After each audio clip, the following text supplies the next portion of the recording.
ನಮಸ್ಕಾರ. ವಿಶ್ವಂ ವೈಚಾರಿಕ ವಾಹಿನಿಗೆ ತಮ್ಮೆಲ್ಲರಿಗೂ ಪ್ರೀತಿಯ ಸ್ವಾಗತ. ಶುಭ ಮುಂಜಾನೆ. ಇವತ್ತು ಮಂಗಳವಾರ, ತಮ್ಮೆಲ್ಲರಿಗೂ ಮಂಗಳವಾಗಲಿ ಅಂತ ಹೇಳ್ತಾ ಇವತ್ತಿನ ಕಾಫಿ ಕಟ್ಟೆ ನೇರ ಪ್ರಸಾರವನ್ನು ಪ್ರಾರಂಭ ಮಾಡ್ತಾ ಇದ್ದೇವೆ. ತಮ್ಮೆಲ್ಲರಿಗೂ ಕಾಫಿ ಕಟ್ಟೆಗೆ ನೇರ ಪ್ರಸಾರಕ್ಕೆ ಪ್ರೀತಿಯ ಸ್ವಾಗತ. ಇವರು ಮೂಲತಃ ಒಬ್ಬ ರಂಗಭೂಮಿಯ ನಟರು, ಅದರಲ್ಲಿ ಹೆಚ್ಚು ರಂಗಭೂಮಿಯಲ್ಲಿ ಸಕ್ರಿಯವಾಗಿ ಕೆಲಸ ಮಾಡ್ತಿರೋರು.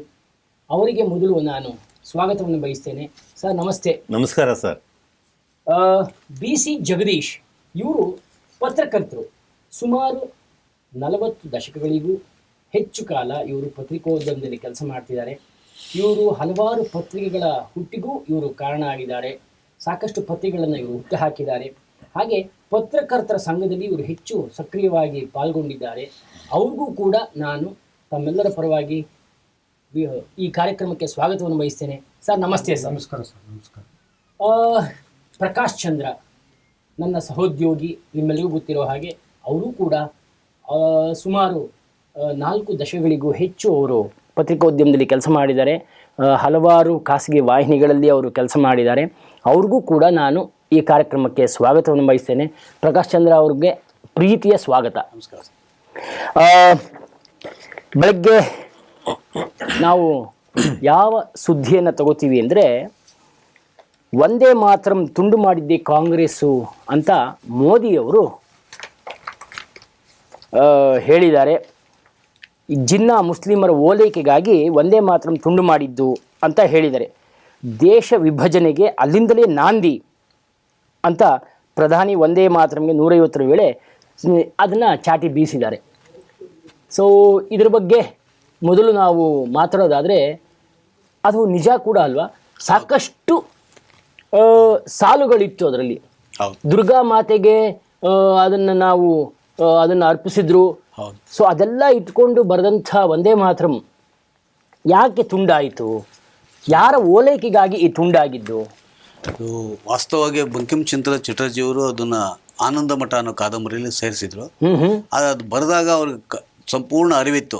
ಈ ಹಾಡು, ಈ ಗೀತೆ ದೇಶಭಕ್ತರ ಇದರಲ್ಲಿ ಏನು ಹೃದಯದಲ್ಲಿ ನಾಟುತ್ತೆ, ಆಮೇಲೆ ದೇಶಭಕ್ತಿ ಸ್ವಾತಂತ್ರ್ಯ ಚಳವಳಿಗೆ ಬಹಳ ಇದಕ್ಕೆ ಪರಿಣಾಮ ಬೀರುತ್ತೆ ಅಂತ ಅವರು ಇದು ಮಾಡಿದ್ರು. ಅದ್ರ ತಕ್ಕಾಗೆ ದೇಶಾದ್ಯಂತ ಒಂದೇ ಮಾತರಂ ಇದು ನಿಜಕ್ಕೂ ಅದು ಬಹಳ ಪರಿಣಾಮ ಬೀರುತ್ತು. ಆದರೆ ಎಲ್ಲೋ ಸ್ವಾತಂತ್ರ್ಯ ಬಂದ ನಂತರ ಅದು ಆ ವಿಷಯದಲ್ಲಿ ಏನಾಗಿದೆ, ನೆಹರು ಅಂತ ಪ್ರಧಾನಿನೇ ಹೇಳಿದ್ದಾರೆ.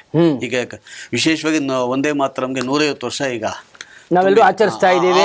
ಆಚರಣೆ ಸಂದರ್ಭ ಅವರು ಈಗ ಇವತ್ತು ನಿನ್ನೆ ಸಂಸತ್ತಲ್ಲಿ ಮಾತಾಡಿದ್ದಾರೆ. ಅದೇನಂದ್ರೆ, ಆಗ ಅಲ್ಲಿ ಹಿಂದೂ ಮುಸ್ಲಿಂ ಅಂತ ಸ್ವಾತಂತ್ರ್ಯ ಬಂದ ತಕ್ಷಣ ಬಂದ್ಬಿಡ್ತು. ಅದ್ರಲ್ಲಿ ನೀವು ಹೇಳದಾಗೆ ದುರ್ಗಾ ಮತ್ತು ದೇವಿನ ಹೋಲಿಸಿದ್ದಾರೆ. ಮುಸ್ಲಿಮರಲ್ಲಿ ವಿಶೇಷವಾಗಿ ಮೂರ್ತಿ ಪೂಜೆ ಇಲ್ಲ. ಹೀಗಾಗಿ ಅವರ ಮನಸ್ಸು ನೋವಾಗುತ್ತೆ ಅನ್ನೋ ಕಾರಣಕ್ಕೆ ಮಾಡಿದ್ರು ಅಂತ ಹೇಳ್ತಾರೆ. ಅದರಲ್ಲಿ ಅದನ್ನು ಎಷ್ಟು ಮಾತ್ರ ಅಂತ ನಾವು ದಾಖಲೆಗಳೇ ನೋಡಬೇಕು. ಅದರಲ್ಲಿ ಆ್ಯಕ್ಚುಲಿ ಈಗ ನಾವೇನು ಬಳಸ್ತಾ ಇದ್ದೀವಿ ಕೇವಲ ಒಂದು ಪಾರ್ಟ್. ಇನ್ನು ಅದಕ್ಕೆ 3ರಿಂದ 4 ಭಾಗಗಳು ಅದರಲ್ಲಿ ಬಿಟ್ಟೋಗಿವೆ. ತುಂಬಾ ಚೆನ್ನಾಗಿದೆ. ಹೌದು. ಇಲ್ಲ, ಅದಕ್ಕೆ ದಾಖಲೆಗಳಿದೆ ಪ್ರಕಾಶ್ ಚಂದ್ರ ಅವರೇ. ಆ ದಾಖಲೆಗಳನ್ನ ಕೊಟ್ಟೆ ಇವೆಲ್ಲವೂ ಬಿಟ್ಟೋಗಿದೆ ಅಂತ ಅದು ಸಾಬೀತಾಗಿದೆ. ಹೌದು, ಅದನ್ನ ಉದ್ದೇಶಪೂರ್ವಕವಾಗಿ ತೆಗೆದಿರೋದು ಪಕ್ಕ. ಹೌದು, ಆದ್ರೆ ಅಲ್ವಾ ನವೀನ್ ರಾಮಕೃಷ್ಣ ಅವರು, ನೀವೇನು ಹೇಳ್ತೀರಿ ಇದ್ರ ಬಗ್ಗೆ? ಸರ್, ವಿಶೇಷವಾಗಿ ನಮ್ಮ ಭಾರತದಲ್ಲಿ ಈ ದುರ್ಗಾ ಪೂಜೆ ಇದೆಯಲ್ಲ ಸರ್, ಅದು 10 ದಿನಗಳ ಕಾಲ ಅದು ಕಣ್ಣು ತುಂಬಿಸ್ಕೊಳ್ಳೋಕ, ಹೃದಯ ತುಂಬುವಂತ ಆ ದುರ್ಗಾದೇವಿ ಕುರಿತು ಎಲ್ಲ ಸ್ತುತಿ ಮಾಡಿದ್ರು. ಈ ಒಂದೇ ಮಾತರಂ ಇಟ್ ಈಸ್ ನಥಿಂಗ್ ಬಟ್ ರಾಷ್ಟ್ರೀಯ ಗೀತೆ. ಜನಗಣಮನ ರಾಷ್ಟ್ರೀಯ ಗೀತೆ ಆದರೆ ಇದು ಒಂದೇ ಮಾತರಂ ರಾಷ್ಟ್ರೀಯ ಗೀತೆ. ಆ ಮಟ್ಟಿನ ಒಂದೇ ಮಾತರಂ ಅದು ಚರ್ಚೆ ಆಗ್ತಿದೆ. ಮೋದಿ ಹೇಳಿದ್ರಲ್ಲಿ ಅರ್ಥ ಇದೆ. ಕೆಲವೇ ಚರಣಗಳನ್ನು ಉಳಿಸ್ಕೊಂಡಿದ್ದಾರೆ. ಹೌದು, ಸಾಕಷ್ಟು ವಿಷಯಗಳನ್ನ ಬಿಟ್ಬಿಟ್ಟಿದ್ದಾರೆ. ಜಗದೀಶ್ ಸರ್, ತಮಗೆ ಇದೊಂದು ವಿಷಯ ನಿಮಗೇನು ಅನ್ಸುತ್ತೆ? ನಿಮ್ಮ ಅಭಿಪ್ರಾಯ ಹೇಳಿ. ಈ ಒಂದೇ ಮಾತರಂ ವಿಷಯದಲ್ಲಿ ಇತ್ತೀಚೆಗೆ ಏನು ಚರ್ಚೆಗೆ ಬರ್ತಾ ಇದೆ ವಿಷಯ, ಇದು ಅಷ್ಟು ಸೂಕ್ತ ಅಲ್ಲ ಸರ್. ಇದು ಸರ್ವಕಾಲಕ್ಕೂ ಅದು ಸಂಬಂಧಪಟ್ಟಂತ ವಿಷಯ. ಅದು ಯಥಾವತ್ತಾಗಿ ಹಾಗೆ ಮುಂದುವರೆದ್ರೆ ತುಂಬಾ ಒಳ್ಳೇದು ಅಂತ. ನಾವು ಆ ಕೆಲವು ಸಾಲಗಳನ್ನ ಬಿಟ್ಟಿದ್ದಾರಲ್ಲ, ಅದನ್ನ ಸೇರ್ಸ್ಕೊಳ್ಬೇಕಾ ಬೇಡವಾ, ಬಿಟ್ಬಿಡೋದಾ? ನೀವೇ ಹೇಳಿ. ಅದು ಹೇಗಿದೆಯೋ ಹಾಗೆ ಮುಂದುವರ್ಸೋದು ಸೂಕ್ತ ಅಂತ. ಯಾಕಂದ್ರೆ ಸಾಕಷ್ಟು ಬಿಟ್ಬಿಟ್ಟಿದ್ದಾರೆ. ತಪ್ಪು ಸರ್. ಈಗ ಅದನ್ನ ಮೂಲ ರೂಪದಲ್ಲಿ ಏನಿದೆ ಅದನ್ನ ಸಾಧ್ಯವಾದಷ್ಟು ಸೇರಿಸ್ಕೊಳ್ಳೋದು ಒಳ್ಳೇದು ಅಂತ. ಆದರೆ ಅದಕ್ಕೆ ತಕ್ಕಾಗೆ ಸಂಸತ್ತಲ್ಲಿ ಸಾಕಷ್ಟು ಅದು ನಿರ್ಣಯಗಳು ತಗೋಬೇಕು, ಸರ್ಕಾರ ನಿರ್ಣಯ ತಗೋಬೇಕು, ಅದಕ್ಕೆಲ್ಲವೂ ಪರಿಸ್ಥಿತಿ ಹೊಂದಿಕೆ ಆಗಬೇಕು. ಆ ನಂತರ ಬರಬೇಕು ಪೂರ್ಣ ಹಾಡು. ಆದರೆ ಇನ್ನೊಂದು ನಿಮಗೆ ಗೊತ್ತೋ ಇಲ್ಲ, ಒಂದೇನು ಅಂತಂದ್ರೆ ಈ ಹಾಡನ್ನ ಸರ್ಕಾರಿ ಮಟ್ಟದಲ್ಲಿ ಬಿಟ್ಟರೆ ಬೇರೆ ಮಟ್ಟದಲ್ಲಿ ಪೂರ್ಣ ಎಲ್ಲ ಕಡೆ ಹಾಡ್ತಿದ್ದಾರೆ. ಬಹಳಷ್ಟು ಜನಕ್ಕೆ ನನಗೂ ಕೂಡ ಪೂರ್ಣ ಹಾಡು ಬರುತ್ತೆ. ಹೀಗಾಗಿ ಅದು ಏನಾಗುತ್ತೆ, ಆ ಹಾಡು ಅಪರಿಚಿತ ಅಲ್ಲ, ಇಡೀ ಎಲ್ಲ ಪೂರ್ಣ ಗೀತೆ ಎಲ್ಲರಿಗೂ ಗೊತ್ತಿದೆ. ಹೀಗಾಗಿ ಅದನ್ನ ಈಗ ಕೇಂದ್ರ ಸರ್ಕಾರದ ನಿರ್ಣಯ ತಗೊಂಡ್ರೆ ಖಂಡಿತ ಅವಕಾಶ ಇದೆ. ಇಡೀ ನೀವು ಅಂತ ಅವಕಾಶ ಬಿತ್ತು ಅಂತ ಸಂದರ್ಭ ಬಂತಂದ್ರೆ ಈ ಬಗ್ಗೆ ನೀವು ಜನಮತನೂ ಬೇಕಾದ್ರೆ ನೀವು ಜನಾಭಿಪ್ರಾಯ ಸಂಗ್ರಹಿಸಿ. ಅವ್ರು ಹೇಳಿದ್ರೆ ಅರ್ಥ ಇದೆ ಸರ್. ಇದು ರಾಷ್ಟ್ರೀಯ ಗೀತೆ ಆಗಿದ್ದರಿಂದ ಒಂದು ಸಮಿತಿ, ಒಂದು ಸಾಹಿತ್ಯ ವಲಯದಿಂದ, ಕಾನೂನು ವಲಯದಿಂದ, ಜನಪರ ಪ್ರತಿನಿಧಿಗಳು ಎಲ್ಲವೂ ಸೇರಿ ಅದು ಇಡೀ ಗೀತೆಯನ್ನು ಉಳಿಸ್ಕೊಳ್ಳೋ ಪ್ರಯತ್ನ ಮಾಡೋದು ಅರ್ಥ ಇದೆ ಅಂತ ನನ್ನ ಭಾವನೆ. ಅನಿವಾರ್ಯ ಅಂತ ಕೂಡ. ಹೌದು ಸರ್. ಮಾತೃಭೂಮಿನ ನಾವು ದುರ್ಗೆಗೆ ಹೋಲಿಸಿದಾಗ ಅಲ್ಲಿ ಇನ್ನೊಬ್ರು ಮೂರ್ತಿ ಪೂಜೆ ಧರ್ಮದ ಪ್ರಶ್ನೆ ಬರೋದಿಲ್ಲ. ಇಲ್ಲಿ ಮಾತೃಭೂಮಿ ಅಂದ್ರೆ ಅದಕ್ಕೆ ಧರ್ಮ ಕರ್ಮ ಯಾವುದು ಜಾತಿ ಪಾತಿ ಯಾವುದು ಬರಬಾರದು. ಖಂಡಿತ ಮಾತೃಭೂಮಿ ಮತ್ತು ನಮ್ಮ ತಾಯ್ನಾಡು, ಆಮೇಲೆ ಇದು ನಮ್ಮ ಭಾರತ ಮಾತೆಗೆ ಪ್ರಶ್ನೆ ಒಪ್ಕೊಳ್ಳೇಬೇಕಾದ್ದು ಸರ್. ಅದರಲ್ಲಿ ಯಾವ ಚರ್ಚೆ ಗಿರ್ಚೆ ಅದೆಲ್ಲ ಯಾವುದು ಇರಲೇ ಕೂಡುದು. ನಮ್ಮ ಮಾತೃಭೂಮಿ ನೀವು ಹೇಳಿದಾಗೆ. ಪ್ರಧಾನಿ ಆರೋಪ ಏನಿದೆ ಅಂತಂದ್ರೆ ಈ ಹಾಲುಗಳನ್ನ ತೆಗೆಯೋ ಮೂಲಕ ನೆಹರು ದೇಶದ ವಿಭಜನೆಗೆ ಬಿತ್ತಿದ್ದು ಅಲ್ಲಿಂದಾನೆ. ಖಂಡಿತ. ಸೊ ಅದ್ರ ಪರಿಣಾಮ ಹೀಗೆ ವಿಭಜನೆಗೆ ನಾಂದಿ ಆಯ್ತು ಅಂತ. ಸೊ ಅದು ಜಿಜ್ಞಾಸೆಗೆ ಒಳಪಟ್ಟಂತ ವಿಷಯ, ಅದು ಚರ್ಚೆ ಆಗ್ಬೇಕು. ಯಾರೋ ಒಬ್ಬರ ಆರೋಪ ಇನ್ನೊಬ್ಬರ ವಿರೋಧ ಆತರ ಆಗಬಾರ್ದು. ಅದ್ರ ಬಗ್ಗೆ ಸಂಪೂರ್ಣ ಚರ್ಚೆ ಆಗಬೇಕು. ಅದು ಈಗ ಸಂಸತ್ತಲ್ಲಿ ಅದು ಬಹಳ ಒಳ್ಳೆ ಇದು ಅಲ್ಲ. ಅದು ನಮಗೆ ಕಣ್ಣು ಕಂಡ ಹಾಗೆ ಅದು ನಮಗೆ ಗೋಚರಿಸುತ್ತೆ. ಜಿನ್ನಾ ಮತ್ತೆ ಈ ಮುಸ್ಲಿಮರ ಓಲೈಕೆಗಾಗಿ ಆ ಸಾಲಗಳನ್ನ ಬಿಟ್ಟಿರುವಂಥದ್ದು. ಸೊ ಅದು ಒಂದು ಕಡೆ ಇರಲಿ. ಚಳಿಗಾಲದ ಅಧಿವೇಶನ ನಡೀತಾ ಇದೆ.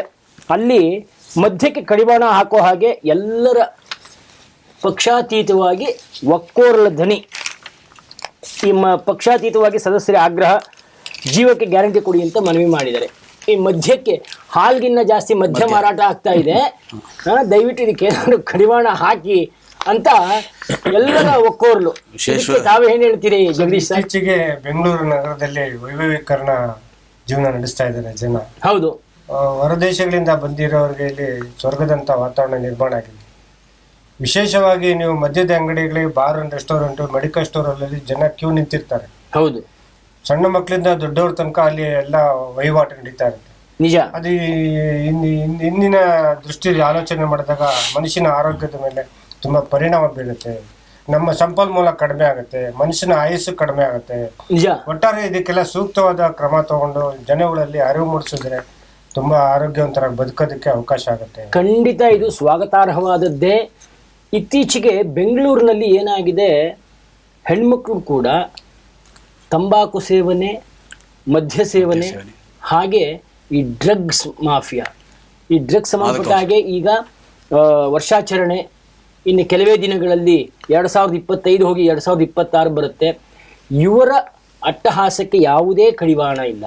ಇದಕ್ಕೆಲ್ಲ ಒಂದು ಕಠಿಣವಾದ ಕ್ರಮವನ್ನು ತೆಗೆದುಕೊಳ್ಳೇಬೇಕು ಅನ್ನೋದು ಎಲ್ಲರ ಆಗ್ರಹ ಕೂಡ ಅಲ್ವಾ ಪ್ರಕಾಶ್ ಚಂದ್ರ ಅವರು? ಅಬ್ಸಲ್ಯೂಟ್ಲಿ. ಈಗ ನೋಡಿ, ವರ್ಷಾಚರಣೆ ಇನ್ನು ಕೇವಲ ಒಂದು 20 ದಿನ ಇರ್ಬೋದು. ಆದರೆ ಈಗಾಗಲೇ ಈಗ ಬಹುತೇಕ ಈ ಸಂಘಟನೆಗಳು, ಸಂಸ್ಥೆಗಳು, ಕ್ಲಬ್ಗಳು ಈಗಾಗಲೇ ಮದ್ಯ, ಮಾದಕ ವಸ್ತು, ಆಮೇಲೆ ಇದಕ್ಕೆ ಸಂಬಂಧಪಟ್ಟಂಗೆ ಬೇರೆ ಬೇರೆ ಏನಿದೆ ಇವೆಲ್ಲವನ್ನು ಶೇಖರಣೆ ಮಾಡಿ ಇಟ್ಕೊಂಡ್ಬಿಟ್ಟಿದ್ದಾರೆ. ಯಾಕೆ ಅಂದ್ರೆ ಈ ಸಮಯದಲ್ಲೇ ಅಧಿಕಾರಿಗಳು ಎಲ್ಲ ಕಡೆ ತಪಾಸಣೆ ಮಾಡ್ತಾರೆ ಅಂತ ಅವ್ರಿಗೆ ಗೊತ್ತಿದೆ. ಇದಕ್ಕೆ ಮುಂಚೆನೆ ಎಲ್ಲ ತಂದು ಇಟ್ಕೊಂಡ್ಬಿಟ್ಟಿದ್ದಾರೆ. ಹೇಗೆ ಸ್ಟಾಕ್ ಮಾಡ್ಕೋಬೇಕು ಎಲ್ಲ ಮಾಡ್ಕೊಂಡಿರ್ತಾರೆ ಅಲ್ವಾ ರಾಮಕೃಷ್ಣವನವರೇ? ರಾಷ್ಟ್ರಪಿತ ಗಾಂಧೀಜಿಯವರು ಮದ್ಯಪಾನದಿಂದ ದೇಶವೇ ನಾಶ ಆಗತ್ತೆ ಅಂತ ಹೇಳಿದ್ದಾರೆ. ಹೌದು ಸರ್. ಇತ್ತೀಚಿನ ದಿನಗಳಲ್ಲಿ ನೀವೇ ನಿಮ್ಮ ಮಾತಿಗೆ ಬರ್ತೀನಿ, ಆ ಮದ್ಯದ ಅಂಗಡಿಗಳಲ್ಲಿ ಕಾಲೇಜ್ ಹುಡುಗಿರು ಸರ್ ತುಂಬಾ ಅವರು ವಿದ್ಯಾಭ್ಯಾಸವನ್ನ ಬಿಟ್ಟು ಮದ್ಯದ ಅಂಗಡಿಗಳಿಂದ ಬಹಳ ನಮ್ಮ ಭಾರತೀಯ ಸಂಸ್ಕೃತಿ ಎಲ್ಲಿಗೆ ಬಂತು, ಪಾಶ್ಚಾತ್ಯ ಸಂಸ್ಕೃತಿ ಎಷ್ಟು ಪ್ರಭಾವ ಬೀರುತ್ತೆ, ಒಮ್ಮೆ ಒಂದ್ಸಲ ಭಯ ಕೂಡ ಆಗುತ್ತೆ ಸರ್. ಇಲ್ಲಿ ಅಂದ್ರೆ ಬೆಂಗಳೂರಿನಂತ ಮಹಾನಗರಗಳಲ್ಲಿ ಇದರ ಚಟುವಟಿಕೆಗಳು, ಇದು ಜಾಸ್ತಿ ಇರುತ್ತೆ.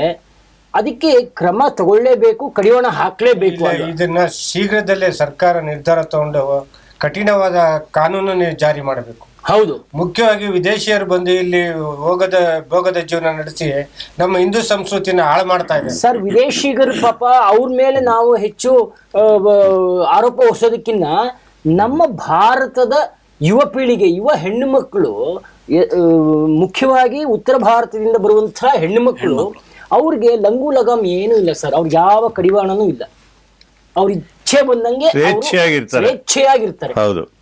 ಅದು ಉತ್ತರ ಭಾಗದ ಬೆಂಗಳೂರಿನಲ್ಲಿ ನೋಡಿ, ಇದು ಈಗ ಏನಿದೆ ಬೆಂಗಳೂರು ಔಟ್ಸ್ಕರ್ಟ್, ಖಂಡಿತ ಅಲ್ಲಿಗೆ ಬರ್ತಿದ್ದೆ. ಈಗ ಈ ಕಾಡು ಹೆರಪನಹಳ್ಳಿ, ಹೆಗಡೆಹಳ್ಳಿ, ಮಾರತ್ತಹಳ್ಳಿ, ಬಾನಸವಾಡಿ, ಯಲಹಂಕ, ಹೌದು, ಇಲ್ಲೆಲ್ಲ ಏನಾಗುತ್ತೆ, ನಗರ ತಗೊಳ್ಳಿ ಸರ್, ಸಾಕು 24 ಗಂಟೆ ವಹಿವಾಟು ನಡೆಯುತ್ತೆ, ಅಕ್ರಮ ಚಟುವಟಿಕೆಗಳೇ ನಡೆಯುತ್ತೆ ಜಾಸ್ತಿ.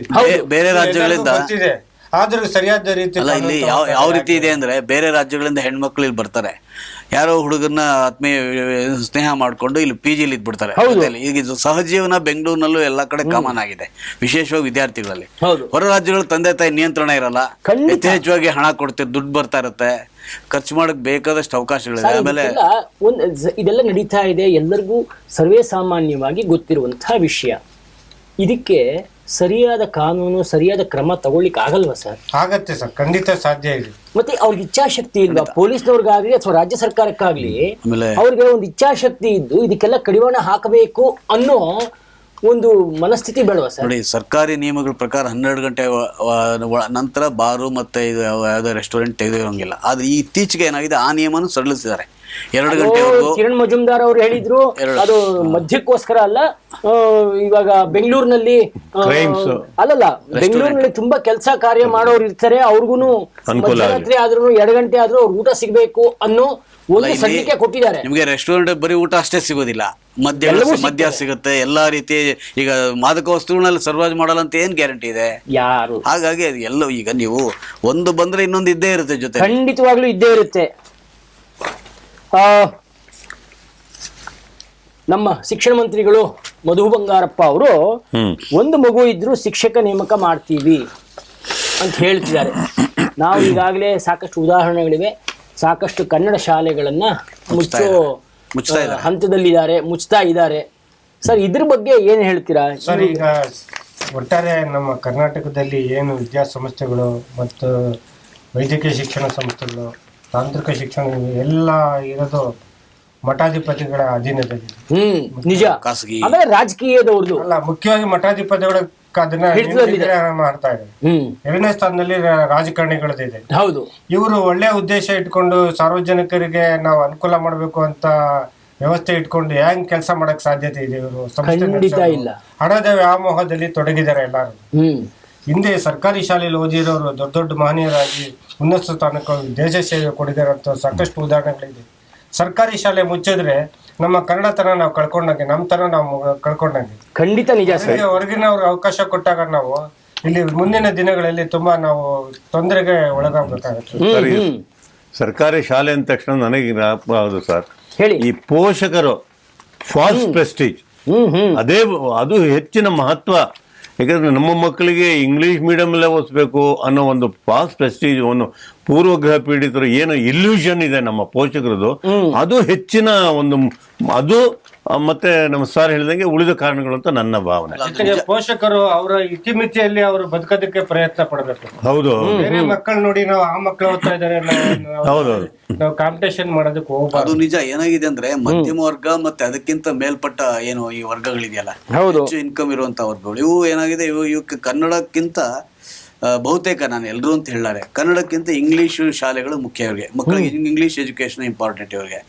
ಎಷ್ಟೋ ಸರಿ 3ನೇ ಭಾಷೆ ಕನ್ನಡನೂ ತೆಗೆದುಕೊಳ್ಳದೇ ಇರೋ ಮಟ್ಟಕ್ಕೆ ಇದೆ. ಈ ಸಂಸ್ಕೃತ ತಗೋತಾರೆ ಅಥವಾ ಹಿಂದಿ ತಗೋತಾರೆ. ಆದರೆ ಈಗ ನಾವೇನು ಮಾಡ್ತೀವಿ ಅಂದರೆ, ನಾವು ನನ್ನ ಮಕ್ಕಳು ಓದಿದ್ದು ಆಂಗ್ಲ ಇದು, ಆದರೆ ನಾವು ಕಡ್ಡಾಯ 3ನೇ ಭಾಷೆ 2ನೇ ಭಾಷೆ ಕನ್ನಡ ಕಡ್ಡಾಯವಾಗಿ ಇರೋ ಥರ ಮಾಡಿದ್ದೆ. ಕನ್ನಡ ಚಟುವಟಿಕೆ ಪಾಲ್ಗೊಳ್ಳೋಂಗೆ ಮಾಡಿದ್ದೆ. ಕನ್ನಡ ಕೂಡ ನನ್ನ ಮಕ್ಕಳು ಯಾವುದೇ ಕಾರಣಕ್ಕೆ ಮರೀಲಿಲ್ಲ. ಆ ಥರ ಮಾಡಬೇಕು. 2ನೇದು ಈಗೇನು ಸರ್ಕಾರಿ ಶಾಲೆಗೆ ಏನು ಹೇಳಿದ್ದಾರೆ ಸಚಿವರು, ಅದು ವಾಸ್ತವ ಇರೋದೇನು ಅಂತಂದರೆ, ಈಗ ಒಂದು ಹೋಬಳಿ ಸುತ್ತಮುತ್ತ ಒಂದು 10 ಹಳ್ಳಿಗಳ ಶಾಲೆ ಇರುತ್ತೆ. ನಿಜ. ಅಲ್ಲಿ ಏನಾಗುತ್ತೆ, ಶಾಲೆಗಳ ಮಕ್ಕಳ ಸಂಖ್ಯೆ ಕಡಿಮೆ ಆಗುತ್ತೆ. ಅದಕ್ಕೆ ಕಾರಣವೂ ಇದೆ. ಎಲ್ಲರೂ ಈಗ ಅದು ಕಾನ್ವೆಂಟ್ ಶಾಲೆಗಳು ಹಾಕುವಂತ ಪ್ರವೃತ್ತಿ ಹೆಚ್ಚಾಗಿರೋದ್ರಿಂದ ಶಾಲೆ ವಿದ್ಯಾರ್ಥಿಗಳ ಸಂಖ್ಯೆ ಕಡಿಮೆ ಆಗುತ್ತೆ. ಹೌದು. ಇದೇ ನೆಪ ಇಟ್ಕೊಂಡು ಸರ್ಕಾರ ಆ 2-3 ಶಾಲೆಗಳ ಒಂದು ಹಳ್ಳಿ ಒಂದು ಸ್ಕೂಲ್ ಮರ್ಜಿ ಮಾಡೋದು, ಮೊದಲನೇ ಮಾಡೋದು. ಆಮೇಲೆ ಎಷ್ಟೋ ಕಡೆ ಏಕೋಪಾಧ್ಯಾಯ, ಹೌದು, ಒಬ್ಬರೇ ವಿದ್ಯಾರ್ಥಿ, ಒಬ್ಬರೇ ಎಲ್ಲ ತರಗತಿಗಳಿಗೂ ಒಬ್ಬರೇ ಎಲ್ಲಾ ವಿಷಯಗಳು ಒಬ್ಬರೇ ಮಾಡ್ಬೇಕು. ಇದು ಏನಾಗಿದೆ, ಸರ್ಕಾರದ ನಿಯಮ ಖಂಡಿತ ತಪ್ಪು. ಎಲ್ಲ ಈಗ ಅಲ್ಲಿ 10 ಜನ ಇರಲಿ, 20 ಜನ ಇರಲಿ, ಇಬ್ಬರು ಇರಲಿ, ಎಲ್ಲ ವಿಷಯಗಳ ಬಗ್ಗೆ ಚೆನ್ನಾಗಿ ಒಳ್ಳೆ ಶಿಕ್ಷಕರು ಇರಬೇಕು. ಆಮೇಲೆ ಮಕ್ಕಳನ್ನ ಸರ್ಕಾರಿ ಶಾಲೆಗೆ ಸೇರಿಸುವಂತ ಅಭಿಯಾನ ಇದೆ, ಅದು ಸೇರಿಸ್ಲಿಕ್ಕೆ ಪೋಷಕರನ್ನ ಪ್ರೇರೇಪಣೆ ಮಾಡುವಂತ ಇದು. ಯಾಕಂದ್ರೆ ಈಗಾಗಲೇ ನಾವು ಹೇಳಿದಾಗೆ ಸರ್ಕಾರಿ ಶಾಲೆ ಅಂದ್ರೆ ಏನು ಗುಣಮಟ್ಟ ಏನು ಕುಸ್ದಿಲ್ಲ. ಈಗ ರ್ಯಾಂಕ್ಗಳೇನು ಬರ್ತಾ ಇದೆ, ಮೊದಲ ರ್ಯಾಂಕ್, 2ನೇ ರ್ಯಾಂಕ್ ಎಲ್ಲ ಸರ್ಕಾರಿ ಶಾಲೆಗಳೇ ಬರ್ತಾ ಇರೋದು. ನಿಮಗೊಂದು ವಿಷಯ, ಈ ದಕ್ಷಿಣ ಕನ್ನಡದ ಕಡೆ ಸರ್ಕಾರಿ ಶಾಲೆಗಳು ಬಹಳ ಚೆನ್ನಾಗಿದೆ ಸರ್. ನಾನು ಭೇಟಿ ಮಾಡಿದ್ದೇನೆ, ಅಲ್ಲಿ ನೋಡಿದ್ದೇನೆ, ತುಂಬಾ ಚೆನ್ನಾಗಿದೆ ದಕ್ಷಿಣ ಕನ್ನಡದಲ್ಲಿ. ಆಮೇಲೆ ದಕ್ಷಿಣ ಕನ್ನಡದಲ್ಲೇ ಉಡುಪಿ ಆ ಕಡೆನೇ ಫಸ್ಟ್ ರ್ಯಾಂಕು, ಸೆಕೆಂಡ್ ರ್ಯಾಂಕು ಅದೆಲ್ಲ ಬರೋದು ಆ ಕಡೆನೆ. ಅಲ್ಲಿ ಈಗಲೂ ಸರ್ಕಾರಿ ಶಾಲೆಗಳು ತುಂಬಾ ಚೆನ್ನಾಗಿದೆ. ಅದನ್ನ ಯಾಕೆ ಇವರು ಬೇರೆ ಸ್ಥಳಗಳಲ್ಲೂ ಮಾಡೋಕ್ಕಾಗಲ್ಲ? ಸರಿ, ಸರ್ಕಾರಿ ಶಾಲೆ ಅಂದ ತಕ್ಷಣ ನೀವು ಹೇಳಿದಂಗೆ ಸಾರಿದಂಗೆ ಎಲ್ಲ ಮೂಲಭೂತ ಸೌಕರ್ಯಗಳಿರುತ್ತೆ, ಎಲ್ಲವೂ ಇರುತ್ತೆ. ನನಗೆ ಬೃಹತ್ತಾಗಿ ಕಾಡಿಸೋದು ಈ LKG UKGಗೆ ಲಕ್ಷಾಂತರ ರೂಪಾಯಿ ತಗೊಂಡಾಗ 2-3 ಮಕ್ಕಳಿದ್ದ ಒಬ್ಬ ಕಾರ್ಮಿಕ ಏನು ಮಾಡಬೇಕು? ಇದು ಹೆಂಗೆ ಸಮಸ್ಯೆ ಸಾಲ್ವ್ ಮಾಡ್ತಾನೆ? ಅವನಿಗಾರು ಆಲೋಚನೆ ಬರಬೇಕಲ್ಲ. ಸರ್ಕಾರಿ ಶಾಲೆ ಏನು ಕಡಿಮೆ ಆಗಿದೆ? ನಿಜವಾಗ್ಲೂ ಇದ್ರ ಬಗ್ಗೆ ಸರ್ಕಾರ ಯೋಚನೆ ಮಾಡಬೇಕು. ಇತ್ತೀಚೆಗೆ ಕಳೆದ ವರ್ಷ ಸರ್ಕಾರ ಒಂದು ನಿರ್ಣಯ ತಗೊಂಡಿತ್ತು, ಏನಂದ್ರೆ ಕನ್ನಡ ಶಾಲೆಗಳಲ್ಲಿ ಕೂಡ ಇಂಗ್ಲಿಷ್ ಮಾಧ್ಯಮಕ್ಕೆ ಅವಕಾಶ ಕೊಡಬೇಕು. ಯಾಕಂದ್ರೆ ಕನ್ನಡ ಮತ್ತು ಇಂಗ್ಲಿಷ್ ಒಟ್ಟಿಗೆ ಓದಕ್ಕೆ ವಿದ್ಯಾರ್ಥಿಗಳಿಗೆ ಅನುಕೂಲ ಆಗಲಿ. ಯಾಕಂದ್ರೆ ಎಲ್ಲರೂ ಇಂಗ್ಲಿಷ್ ಬೇಕು, ಇಂಗ್ಲಿಷ್ ಮಾಧ್ಯಮ ಬೇಕು ಅಂತ ಬೇರೆ ಕಡೆ ಹೋಗ್ತಾರೆ. ಅದು ಇಂಗ್ಲಿಷ್ ಮಾಧ್ಯಮಕ್ಕೆ ಹಿಂದೆ ಇತ್ತು, ಇತ್ತೀಚೆಗೆ ಕಡಿಮೆ ಆಗಿತ್ತು. ಈಗ ಅಟ್ಲೀಸ್ಟ್ ಈಗ ಇದು ಅವಕಾಶ ಇತ್ತು ಅಂದ್ರೆ ವಿದ್ಯಾರ್ಥಿಗಳಿಗೆ ಚಾಯ್ಸ್ ಇರುತ್ತೆ, ಆಮೇಲೆ ಕನ್ನಡದಲ್ಲೂ ಮುಂದುವರಿತಾರೆ. ಈ ಸಂದರ್ಭದಲ್ಲಿ ಒಂದು ಒಳ್ಳೆ ಸಂಗತಿ ಹೇಳ್ಬೋದು ಸರ್, ಈ ಇಂಜಿನಿಯರಿಂಗ್ ಕಾಲೇಜುಗಳಲ್ಲಿ ಕನ್ನಡವನ್ನ ಕಲಿಸೋ ಒಂದು ಕಾರ್ಯಕ್ರಮ ಕಡ್ಡಾಯವಾಗಿ ಆಗ್ಬೇಕು. ಹೌದು ಸರ್. ಆಮೇಲೆ ತಾವ್ ಹೇಳಿದ್ರೆ ಸರ್, ದಕ್ಷಿಣ ಕನ್ನಡ ಜಿಲ್ಲೆಯಲ್ಲಿ ಬಡ ಕುಟುಂಬದಲ್ಲಿ ಒಂದು ಓದಿರೋರು ಇವತ್ತು IAS, IPS, IRS ಸಾಧನೆಯಲ್ಲಿ ಅಂಕಿ ಸಂಖ್ಯೆಯಲ್ಲಿ ಅವರೇ ಮುಂದೆ ಇರೋದು. ಖಂಡಿತ ಸರ್. ಇಲ್ಲಿ ನಮ್ಮ ಬೆಂಗಳೂರು ಸುತ್ತಮುತ್ತ ಓದಿರೋರು ಕಡಿಮೆ ತಮ್ಮ ಅಲ್ಲ, ಅಲ್ಲಿಯ ಶಿಕ್ಷಣದ ಗುಣಮಟ್ಟನೂ ತುಂಬಾ ಚೆನ್ನಾಗಿದೆ. ಕನ್ನಡದಲ್ಲಿ ಶಾಲೆಗಳು ಮಾತ್ರ ಅಲ್ಲ, ಶಿಕ್ಷಣದ ಗುಣಮಟ್ಟನೂ ಅಷ್ಟೇ ಚೆನ್ನಾಗಿದೆ. ಕನ್ನಡದಲ್ಲಿ IAS ಬರೆದು ಪಾಸ್ ಆಗಿದ್ದಾರೆ. ಖಂಡಿತ. ನನಗೆ ನೆನಪು ಬರುತ್ತೆ, ಡಾಕ್ಟರ್ CNR ರಾವ್ ಇಡೀ ವಿಶ್ವವೇ ಗುರುತಿಸಿದೆ. 10 ಡಾಕ್ಟರೇಟ್ ಪಡೆದಿರ್ತಕ್ಕಂಥ ಶ್ರೇಷ್ಠ ವಿಜ್ಞಾನಿ. ಅವರು ಒಂದು ಕಡೆ ಭಾಷಣ ಹೇಳಿದ್ದಾರೆ, ನಾನು SSLC ತನಕ ಕನ್ನಡ ಮೀಡಿಯಂ ಅಲ್ಲೇ ಓದಿದ್ದೇನೆ ಅಂತ. ಇದಕ್ಕಿಂತ ಉದಾಹರಣೆ ಖರ್ಗೆ ಅವರು ಕೂಡ ಕನ್ನಡ ಮಾಧ್ಯಮದಲ್ಲಿ ಅವರು ಓದಿರೋದು. ಹೌದು, ಎಂಥ ಮಹನೀಯರಾಗಿದ್ದಾರೆ, ಎಷ್ಟು ತಿಳ್ಕೊಂಡಿದ್ದಾರೆ, ಎಷ್ಟು ಜ್ಞಾನ. ಅಷ್ಟೇ ವಿಶ್ವವಿಖ್ಯಾತ ಇಂಜಿನಿಯರ್ ಅವರು ಕೂಡ ಚಿಕ್ಕಬಳ್ಳಾಪುರ ಸರ್ಕಾರಿ ಕಾಲೇಜಲ್ಲಿ ಓದಿದ್ದು, ಸರ್ಕಾರಿ ಸ್ಕೂಲಲ್ಲಿ, ಶಾಲೆಯಲ್ಲಿ ಓದಿ ಇಲ್ಲಿ ಬಂದು ಅವರೇನು ಇಂಗ್ಲಿಷ್ ಆರಂಭದಲ್ಲಿ ಇಂಗ್ಲಿಷ್ ಅಂತ ಏನಿರ್ಲಿಲ್ಲ ಸರ್. ನಂತರ ಬಂದೇ ಬರುತ್ತೆ ಸರ್. ನಮಗೆ ಮೂಲತಃ ಕನ್ನಡ ಭಾಷೆ, ನುಡಿ ಇದ್ರ ಬಗ್ಗೆ ನಮಗೆ ಮೊದಲು ತಿಳ್ಕೊಂಡ್ರೆ, ನಾವು ಮೊದಲು ಅದರಲ್ಲಿ ಅಭ್ಯಾಸ ಮಾಡಿದ್ರೆ ನಮ್ಮ ಯೋಚನಾ ಲಹರಿಗಳು ಕೂಡ ಚೆನ್ನಾಗಿರುತ್ತೆ. ಈ ಸಂದರ್ಭದಲ್ಲಿ ನಮ್ದೊಂದು ಬಹಳ ಅನಿಸಿಕೆ ಏನು ಅಂತಂದ್ರೆ, ಹೇಳಿ ಸರ್. ಶಿಕ್ಷಣ ಇಲಾಖೆ ಬಹಳ ಅತ್ಯಂತ ಶ್ರೇಷ್ಠವಾದ ಮಹತ್ವದ ಇಲಾಖೆ. ಅದಕ್ಕೆ ಸಚಿವರಾಗಿರುವಂತವರು ಶಿಕ್ಷಣದ ಎಲ್ಲ ಪಟ್ಟುಗಳನ್ನ ಇದರಲ್ಲಿ ಎಲ್ಲಾನು ಆಮೂಲಾಗ್ರವಾಗಿ ಅರಿತಿರ್ಬೇಕು. ಹಿಂದೆ ಗೋವಿಂದೇಗೌಡರು, ಹೌದು, ಎಂತೆಂತ ಮಹಾನ್ ಭಾವರು ನಾವು ಈಗ ಶಿಕ್ಷಣ ಸಚಿವರು ಅಂತಲ್ಲ, ಅದಕ್ಕೆ ತಕ್ಕಾಗಿ ಈಗ ಸರ್ಕಾರದಲ್ಲಿ ಇನ್ನೂ ಸಚಿವರಲ್ಲಿ ಯಾರೋ ಶಿಕ್ಷಣದ ಬಗ್ಗೆ ಇನ್ನಷ್ಟು ಒಲವಿರೋರು ಅಂತ ಇಲ್ವೇ, ಇನ್ನಷ್ಟು ಸೀರಿಯಸ್ನೆಸ್ ಆಗಿರುವಂತವ್ರು ಬೇಕು ಅಂತ ಅಗತ್ಯ ಇದೆ. ಇದರಲ್ಲಿ ಯಾರೋ ವೈಯಕ್ತಿಕವಾಗಿ ವಾಗ್ದಾಳಿ ಮಾಡ್ತಿಲ್ಲ ನಾನು, ಆದ್ರೆ ಆಯಾ ಕ್ಷೇತ್ರಕ್ಕೆ ಇಂಥವರೇ ಸೂಕ್ತ ಅನ್ನೋದು ಬೇಕು. ಹಿಂದೆ ಈಗ ನಾವು ನೀವು ಹೇಳ್ದಾಗೆ ಕೃಷ್ಣ ಬೈರೇಗೌಡರು ನಿಜವಾಗ್ಲೂ ಶಿಕ್ಷಣಕ್ಕೆ ಸಂಬಂಧಪಟ್ಟಂಗೆ ಅವ್ರು ಕೆಲಸ ಮಾಡ್ಬೋದು. ಅವ್ರನ್ನ ತಗೊಂಡ ಕೃಷಿಗೆ ಹಾಕಿ ಅವ್ರು ನೀವು ಹೇಳ್ದಾಗೆ ನಿಜವಾಗ್ಲೂ ಅದಕ್ಕೆ ಅಲ್ಲ. ಈಗ ಕೃಷ್ಣ ಬೈರೇಗೌಡ ಅಲ್ಲಿ ಹಾಕ್ಲಿಕ್ಕೆ ಒಂದು ಕಾರಣ ಏನಿದೆ ಅಂದ್ರೆ, ಅವ್ರ ತಂದೆ C ಬೈರೇಗೌಡರು ದೊಡ್ಡ ಕೃಷಿ ಸಚಿವರು ಮತ್ತು ಕೃಷಿಕರವರು, ಅದರಿಂದ ಹಾಕಿರ್ಬೋದು. ಈಗ ನೋಡಿ, ಹಿಂದೆ ನಜೀರ್ ಸಾಬ್ ಅವ್ರನ್ನ ನೀರಾವರಿ ಸಚಿವರಾಗಿ ಯಾಕೆ ಮಾಡಿದ್ರು? ಅವರು ಅಂದ್ರೆ ಅದ್ರ ಅರಿವಿತ್ತು, ಈಗ ಆಸಕ್ತಿ ಇತ್ತು, ನಾನೇನಾದ್ರೂ ನಾನು ಇಲಾಖೆಯಲ್ಲಿ ಕೆಲಸ ಮಾಡಬೇಕು. ಈಗ ಇವರು ಏನು ನಮ್ಮ ಸಾಕಷ್ಟು ಅಂತವರ ಕ್ಷೇತ್ರಗಳು ಅದು ಎಕ್ಸ್ಪರ್ಟ್ ಆಗಿರೋರೆ ಒಟ್ಟಾರೆ ಆ ಇಲಾಖೆಯನ್ನ ನಿಭಾಯಿಸುವಂತ, ನೀವು ಹೇಳಿದ ಹಾಗೆ ಅದರ ಆಗು ಹೋಗುಗಳು ಎಲ್ಲವೂ ಗೊತ್ತಿರುವಂತ ಒಬ್ಬ ಹೆಚ್ಚು ಸೂಕ್ತವಾಗಿ, ಹೌದು, ಅದರಿಂದ ಹೆಚ್ಚು ಪರಿಣಾಮಗಳು ಸಿಗುತ್ತೆ. ನಿಜ. ಇನ್ನೊಂದು ವಿಷಯ, ಉತ್ತರ ಪ್ರದೇಶಕ್ಕೆ ವಿಧಾನಸಭೆಗೆ ರಾಜ್ಯದಿಂದ ಒಂದು ಪೀಠವನ್ನ ಕಳಿಸಿದ್ದಾರೆ. ಅದು ತುಂಬಾ ಸಂತೋಷದ ವಿಷಯ.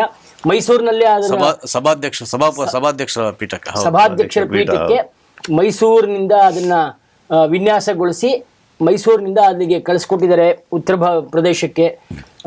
ಶಿಲ್ಪಕಲೆ, ಚಿತ್ರಕಲೆ ಎಲ್ಲವೂ ಕರ್ನಾಟಕ, ಮೈಸೂರು, ಅದರಲ್ಲೂ ಮೈಸೂರು, ಎರಡನೇ ಮಾತಿಲ್ಲ. ಯಾಕಂದ್ರೆ ನಮ್ಮ ಉತ್ಕೃಷ್ಟವಾದ ಮರ ಶ್ರೀಗಂಧ ಇರ್ಬೋದು, ಯಾವುದೇ ಮರ ಇರ್ಬೋದು, ದೊರೆಯುವಂತ ಪ್ರದೇಶ ಅದು. ಜೊತೆಗೆ ಅಯೋಧ್ಯೆ ರಾಮ ಮಂದಿರದಲ್ಲಿ ಏನು ರಾಮನ ವಿಗ್ರಹನ ರಾಮಲಲ್ಲಾನ ವಿಗ್ರಹನ ನಮ್ಮ ಮೈಸೂರಿಂದ ಹೋಗಿದೆ. ನಿಜಕ್ಕೂ ಅದೊಂದು ಒಳ್ಳೆ ಪರಂಪರೆ. ಹೌದು ಹೌದು ನೋಡಿ, ಅಯೋಧ್ಯೆ ರಾಮ ಮಂದಿರ ಇದಕ್ಕೆ ರಾಮ ವಿಗ್ರಹ ಇಲ್ಲಿಂದ ಹೋಗಿದೆ. ಈಗ ಸಭಾಧ್ಯಕ್ಷರ ಪೀಠಕ್ಕೂ ನಮ್ಮಿಂದಾನೇ ಹೋಗಿದೆ. ಅದೊಂದು ರೀತಿಯಲ್ಲಿ ಕರ್ನಾಟಕದ ಸಂತೋಷದ ಹೆಮ್ಮೆ, ಅದರಲ್ಲಿ ಎರಡು ಮಾತಿಲ್ಲ. ಆಮೇಲೆ ಮುಂದಿಂದು ರೈತರ ವಿಚಾರದಲ್ಲಿ ರಾಜಕೀಯ ಮಾಡಬಾರ್ದು. ಅದೇ ಮೆಕ್ಕೆಜೋಳ ಅದಕ್ಕೆ ಸಂಬಂಧಪಟ್ಟ ಹಾಗೆ ರಾಜಕೀಯ ಮಾಡಬಾರ್ದು. ಕೇಂದ್ರ ಸರ್ಕಾರದವರು ಅದಕ್ಕೆ ಮಾಡಬಾರ್ದು. ಅದಕ್ಕೆ ತಕ್ಕಾಗ ಇವತ್ತು ವಿಶೇಷವಾಗಿ ಏನು ಅಂತಂದ್ರೆ, ಇವತ್ತು 2ನೇ ದಿನ ಬೆಳಗಾವಿ ಅಧಿವೇಶನದಲ್ಲಿ ಇವತ್ತು ವಿಶೇಷವಾಗಿ ಉತ್ತರ ಕರ್ನಾಟಕದ ಸಮಸ್ಯೆಗಳ ಬಗ್ಗೆ ಮಹಾ ಚರ್ಚೆ ಆಗುತ್ತೆ ಅಂತಿದೆ. ಅದ್ರ ಜೊತೆಗೆ ಹೊರಗಡೆ ರೈತರು ಕೂಡ ಈಗ ಪ್ರತಿಭಟನೆಗೆ ಬಿಜೆಪಿ ನೇತೃತ್ವದಲ್ಲಿ ಸಜ್ಜಾಗಿದ್ದಾರೆ. ಬಿಜೆಪಿ ಈಗ 40,000ಕ್ಕೆ ಹೆಚ್ಚು ರೈತರೊಂದಿಗೆ ಸುವರ್ಣಸೌಧಕ್ಕೆ ಮುತ್ತಿಯಾಗ್ತೀವಿ ಅಂತ ವಿಜೇಂದ್ರ ಹೇಳಿದ್ದಾರೆ. ಇಲ್ಲಿ ಒಳಗಡೆ ಸದನದಲ್ಲಿ ನೋಡಿ, ಮೆಕ್ಕೆಜೋಳ, ಕಬ್ಬು, ಜೋಳ ಇದಕ್ಕೆ ಬೆಂಬಲ ಬೆಲೆ ಪರಿಷ್ಕರಣೆ ಬಗ್ಗೆ ಚರ್ಚೆ ಆಗುತ್ತೆ.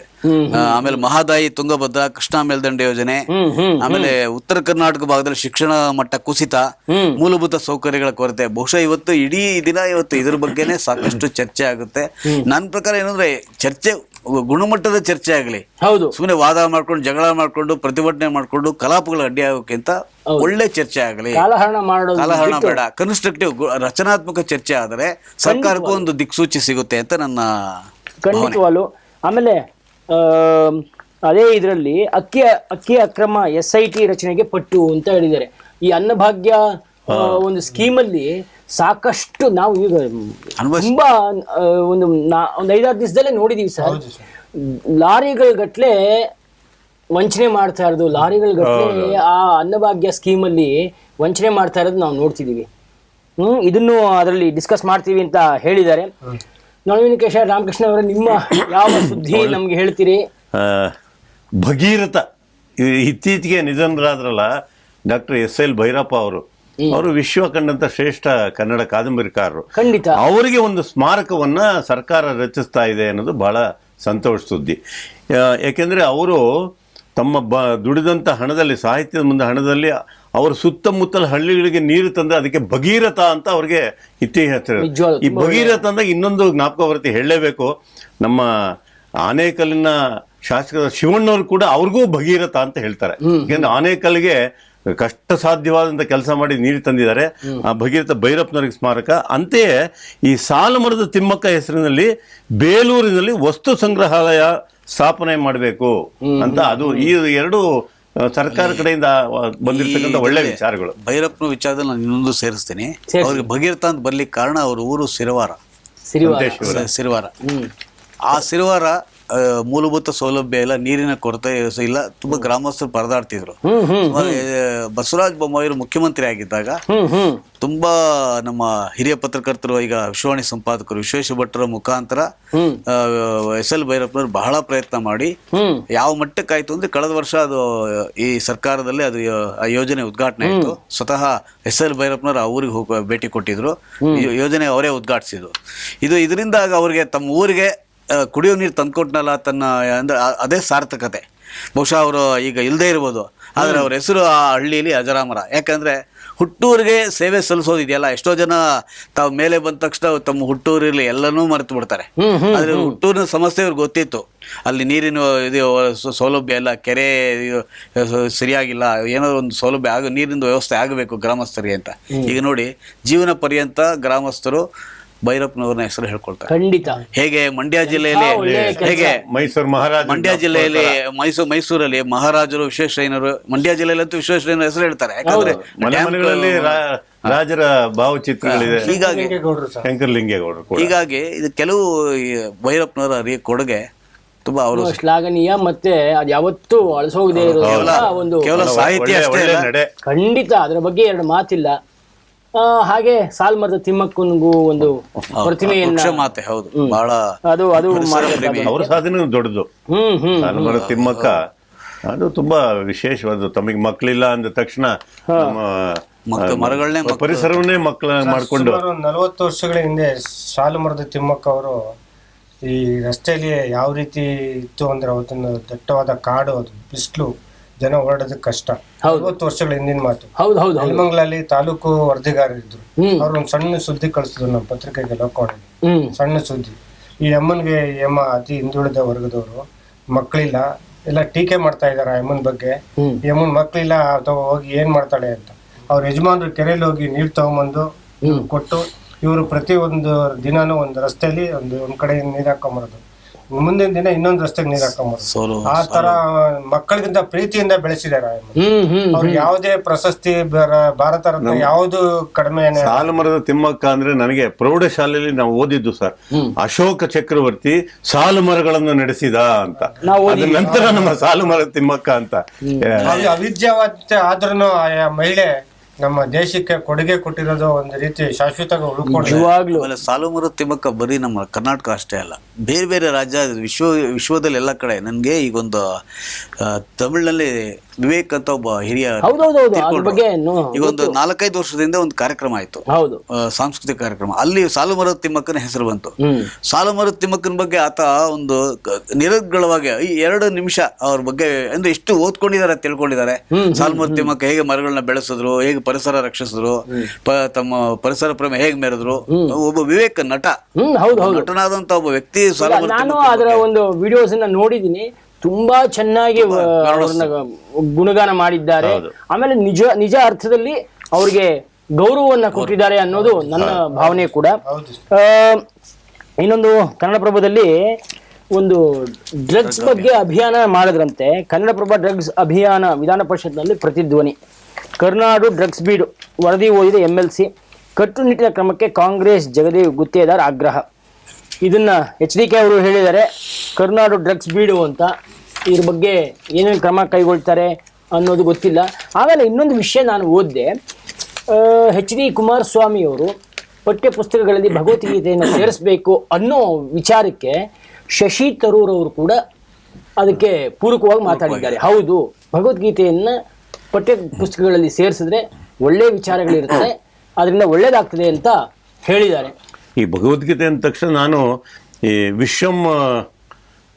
ವಿಶ್ವಂ ನಡೆಸ್ತಿರ್ತಕ್ಕಂಥ ಕಾಫಿ ಕಟ್ಟಲ್ಲಿ ನಿರಂತರವಾಗಿ ಬಹಳ ವಿಶೇಷ ಚರ್ಚೆ ನಡೀತಾ ಇದೆ. ಬಹಳ ಮಹನೀಯರು ಅದ್ರ ಬಗ್ಗೆ ಮಾತಾಡಿದ್ದಾರೆ ಸರ್. ನಾನು ಎಷ್ಟೋ ವಿಷಯಗಳನ್ನ ಗಮನಿಸಿದ್ದೀನಿ. ಭಗವದ್ಗೀತೆ ಬಗ್ಗೆ ವಿಶ್ವಂ ಚಾನೆಲ್ನ ಕಾಫಿ ಕಟ್ಟಲ್ಲಿ ತುಂಬಾ ಒಳ್ಳೊಳ್ಳೆ ವಿಷಯಗಳನ್ನ ಪ್ರಸ್ತುತಪಡಿಸಿದ್ದಾರೆ. ಯಾಕೆ ವಿಶ್ವಂ ವಾಹಿನಿಯಲ್ಲಿ ಇದನ್ನು ಚರ್ಚೆ ಮಾಡ್ತೇವೆ ಅಂದ್ರೆ, ಭಗವದ್ಗೀತೆಯಲ್ಲಿ ಇರುವಂತಹ ವಿಷಯ ನಮ್ಮ ಮಕ್ಕಳಿಗೆ ನಿಜವಾಗ್ಲೂ ಕಲಿಸ್ಕೊಡ್ಬೇಕು ಸರ್. ಅದರ ಅನಿವಾರ್ಯತೆ ಇದೆ, ಅದರಿಂದ ನಾವು ಚರ್ಚೆ ಮಾಡಲೇಬೇಕಾಗ್ತದೆ, ಅಗತ್ಯತೆ ಇದೆ.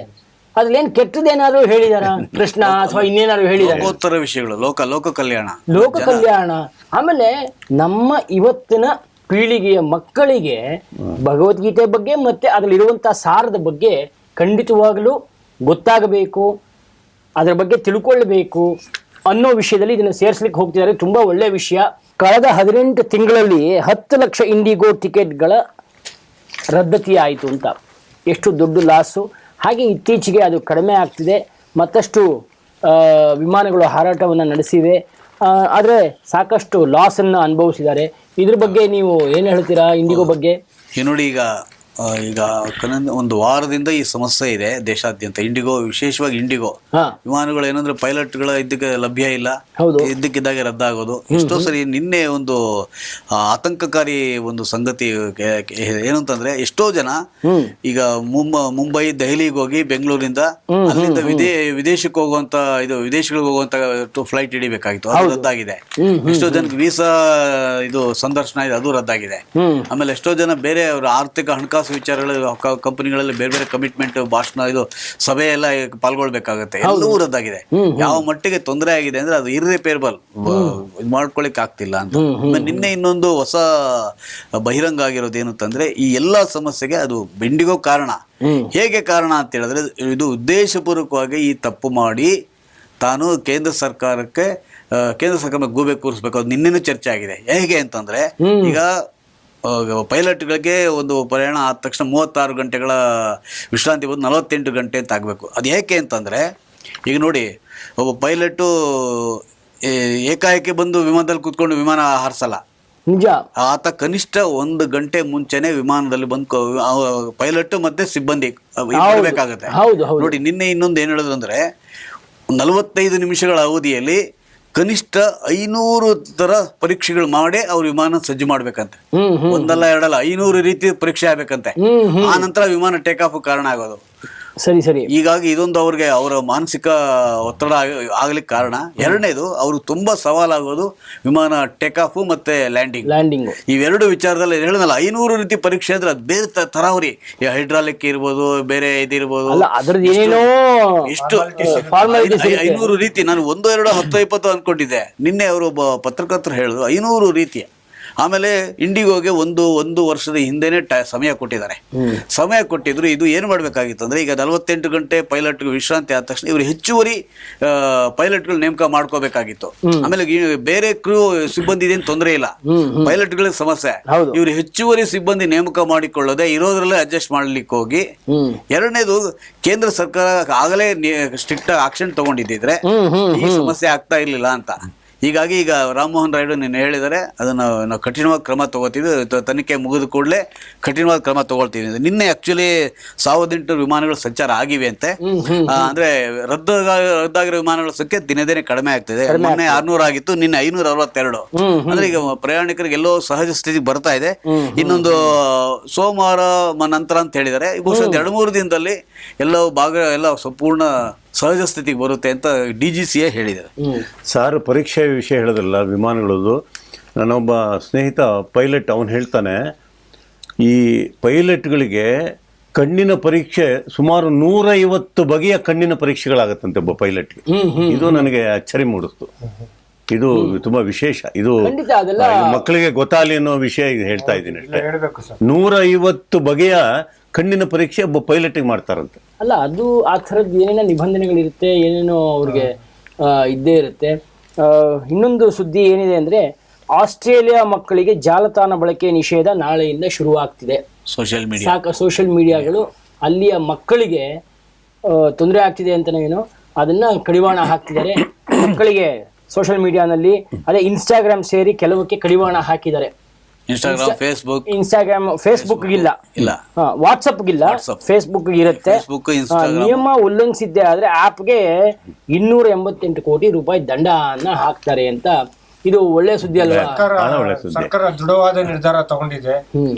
ಇದು ಮಕ್ಕಳ ಹಿತದೃಷ್ಟಿಯಿಂದನೂ ಒಳ್ಳೇದು ಅಂತ ನಾವು ಆಲೋಚನೆ ಮಾಡಬೇಕು. ಖಂಡಿತ ಆ ನಿಯಮ ಭಾರತದಲ್ಲೂ ಬಂದ್ರೆ ತುಂಬಾ ಸಂತೋಷ. ಈಗ ನಮ್ಮ ಹೈಸ್ಕೂಲ್ ಬರ್ಲಿಕ್ಕಿಲ್ಲ, ಆಗ್ಲೇ ಆಂಡ್ರಾಯ್ಡ್ ಫೋನು ಮತ್ತೆ ಐಫೋನ್ ಕೊಡ್ಸಿರ್ತಾರೆ. ಸರ್, ಅದ್ ಎಂತೆಂತ ತೊಂದರೆ ಅಂತ ಹೇಳಲಿಕ್ಕೆ ಸಾಧ್ಯ ಇಲ್ಲ, ಅಷ್ಟು ತೊಂದರೆಗಳಾಗ. ಆಸ್ಟ್ರೇಲಿಯಾ ಅಂತ ಬಂದಾಗ ನಮ್ಮ ಭಾರತಕ್ಕೂ ಆಸ್ಟ್ರೇಲಿಯಾ ಸಾಮ್ಯತೆ ಏನಂದ್ರೆ, ನಾವ್ ಈಗ ಇದಕ್ಕೆ ಮುಂಚೆ ಮಾತಾಡೋದಲ್ಲ, LKG UKG ಲಕ್ಷಾಂತರ ರೂಪಾಯಿ ಕೊಡ್ತೀವಿ ಅಂತ. ಅಲ್ಲಿ ಆಸ್ಟ್ರೇಲಿಯಾದಲ್ಲಿ ಸಹಜವಾಗಿ 10-12 ವರ್ಷಗಳ ಕಾಲ ಅವ್ರ ಇಷ್ಟ ಬಂದಾಗೆ ಆಟ ಆಡ್ಕೊಂಡು ಓದಬೇಕಂತೆ.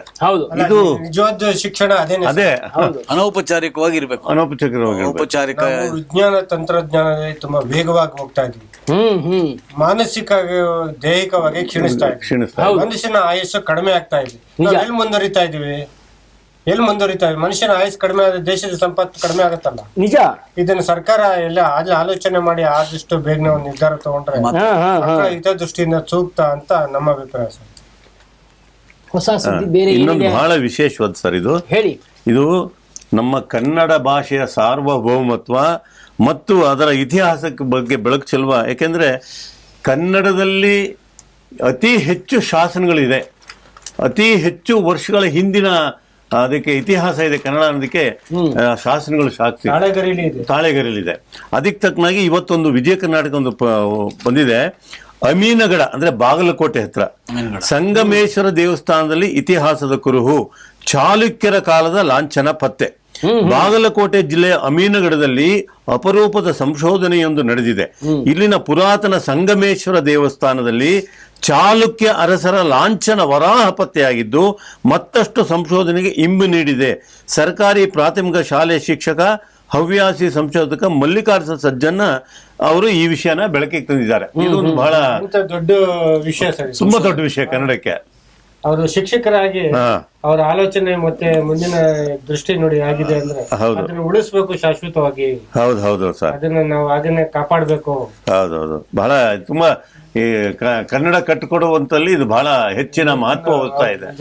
ಯಾಕಂದ್ರೆ ನಾನು ತಿಳ್ಕೊಂಡಂಗೆ, ನಾನು ಓದ್ದಂಗೆ ಈ ಶಾಸನಗಳು, ನಮ್ಮ ಹಲ್ಮಿಡಿ ಶಾಸನ ಇರ್ಲಿ ಅಲ್ಲಿಂದ ಹಿಡಿದು ಕನ್ನಡದಲ್ಲಿ ಇರುವಷ್ಟು ಶಾಸನಗಳು ಬೇರೆ ಭಾಷೆಗಳು ಇಲ್ಲ ಅನ್ನೋ ಒಂದು ಮಾತಿದೆ. ಇಲ್ಲ ಸರ್, ಖಂಡಿತ. ಹಾಗಾಗಿ ಕನ್ನಡ ಸಾರ್ವಭೌಮಕ್ಕೆ ಮತ್ತೊಂದು ಕೊಡುಗೆ ಇದು. ಅಲ್ಲ, ಅದಕ್ಕೆ ಕಾರಣ ಇಲ್ದಿಲ್ಲ. ಯಾಕಂದ್ರೆ ನಮ್ಮ ಎಲ್ಲೆಲ್ಲಿ ರಾಜಮನೆತನಗಳು ಇದ್ದು ಹೌದು, ಅಲ್ಲೆಲ್ಲವೂ ಇಲ್ಲಿ ಈ ರೀತಿಯ ಶಾಸನಗಳು, ವೀರಗಲ್ಲುಗಳು, ಆಮೇಲೆ ಶಾಸನ ಬೇರೆ ಬೇರೆ ತರ ಕಲ್ಲಿನ ಶಾಸನ, ಆಮೇಲೆ ತಾಳೆಗರಿ ಶಾಸನ, ತಾಮ್ರದ ಶಾಸನ, ವೀರಗಲ್ಲುಗಳು ಸ್ಥಾಪನೆ. ಈಗ ಏನಾಗುತ್ತೆ, ಎಷ್ಟೋ ಕಾಲಕ್ರಮೇಣ ಅದು ಭೂಮಿಯಲ್ಲಿ ಅದು ಸ್ಥಾಪಿತ ಆಗೋಗಿರುತ್ತೆ, ಭೂಗರ್ಭ ಸೇರಿರುತ್ತೆ.